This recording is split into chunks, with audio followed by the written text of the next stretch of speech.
ಭಯೋತ್ಪಾದಕರ ದಾಳಿ ಮೇಲೆ ಏನು ಬಾಲಾಕೋಟ್ನಲ್ಲಿ ಭಯೋತ್ಪಾದಕರ ಮೇಲೆ ನಡೆದಂತಹ ವಾಯುದಾಳಿಗೆ ಸಂಬಂಧಪಟ್ಟ ಹಾಗೆ ಈ ಏರ್ ಸ್ಟ್ರೈಕ್ ಗುಪ್ತಚರ ವರದಿ ಆಧಾರಿತ ಅನ್ನುವಂತ ಹೇಳಿಕೆಯನ್ನ ಮೈಸೂರಲ್ಲಿ ರಕ್ಷಣಾ ಸಚಿವೆ ನಿರ್ಮಲಾ ಸೀತಾರಾಮನ್ ನೀಡಿದ್ದಾರೆ.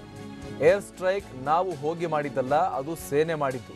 ಹಿಂದಿನಿಂದಲೂ ದಾಳಿ ಬಗ್ಗೆ ಪಾಕಿಸ್ತಾನಕ್ಕೆ ಸಾಕ್ಷ್ಯವನ್ನ ಕೊಡ್ತಾ ಇದ್ದೀವಿ, ಆದರೆ ಪಾಕಿಸ್ತಾನ ಈ ಬಗ್ಗೆ ಏನೂ ಕ್ರಮ ಕೈಗೊಳ್ತಾ ಇಲ್ಲ ಅಂತ ನಿರ್ಮಲಾ ಸೀತಾರಾಮನ್ ಹೇಳಿದ್ದಾರೆ. ಪುಲ್ವಾಮಾ ದಾಳಿ ನಡೆದ 10 ದಿನದ ನಂತರವೂ ಪಾಕಿಸ್ತಾನ ಏನೂ ಮಾಡಿಲ್ಲ, ಸುಮ್ಮನೆ ಇದ್ರು ಅವರು.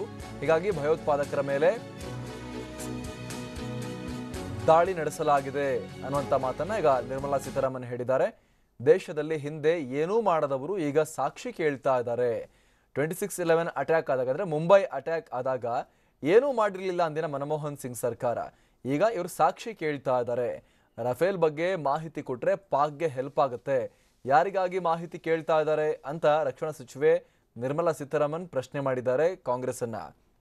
ಭಾರತವು ಮೋದಿ ಕೈಯಲ್ಲಿ ಅತ್ಯಂತ ಸುರಕ್ಷಿತವಾಗಿದೆ ಅಂತ ನಿರ್ಮಲಾ ಸೀತಾರಾಮನ್ ಹೇಳಿದ್ದಾರೆ.